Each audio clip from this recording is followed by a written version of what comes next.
There once was a young man of no particular persuasion named George.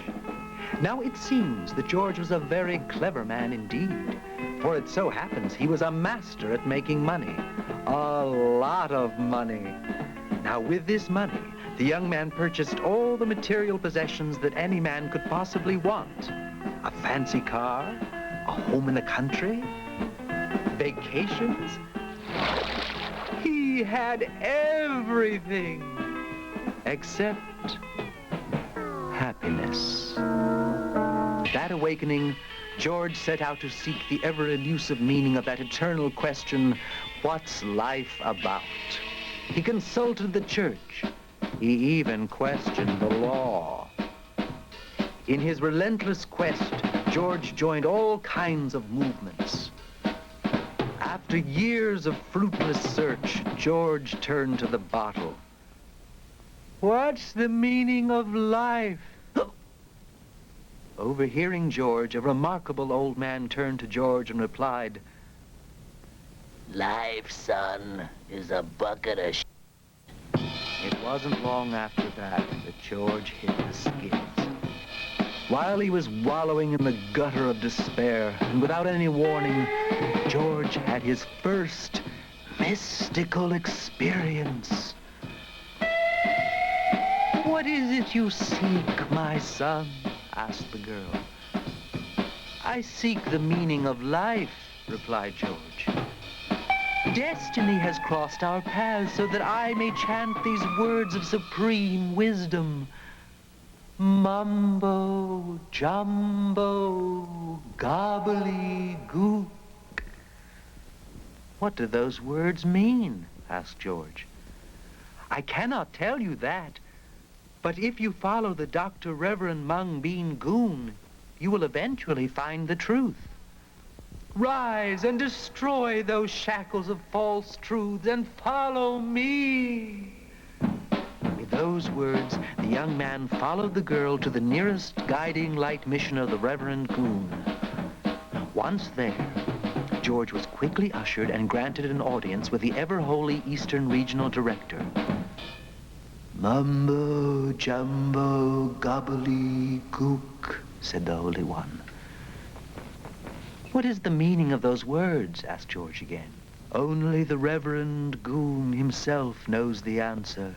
When may I meet him? Asked George. Before you can meet the Reverend of our Most Holies, you must learn and study hard the art of humility and the joys of poverty. Sign here. And with his signature, George gave up all claims to his evil, impure possessions. He was now free to devote himself to the great Reverend Goon. After years of arduous study, the young man became an expert in the art of soliciting, converting new believers, and spreading the divine words of Goon.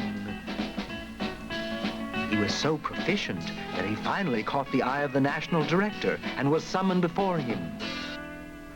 Ah, I see that your humble contributions are adding up to heavenly proportions. And for that, we grant you a directorship of your own. With great perseverance and self-sacrificing, George dove into his new position with zeal. Among his many duties was the overseeing of the shipment of Reverend Goon's holy relics, maintaining friendly ties between his church and state, and guarding the holy sanctity of the Goon children. After many years passed, the young man, who is not so young anymore, finally received the divine summons to meet with the great Dr. Reverend Mung Bean Goon himself. At last, George would find out the secret of those divine words. Mumbo, jumbo, gobbly-gook. George set out on his arduous trip, first by air, then by sea, followed by the long, hot walk across the burning Sahara sands, and then a treacherous climb up the forbidding mountains of Tibet, And until one day he finally crawled to his destination. He had reached the holy gates of the Divine One, and as the gates swung open, words of comfort came to him. Enter. What is the meaning of those words? Money, prestige, and power. But I gave all that up.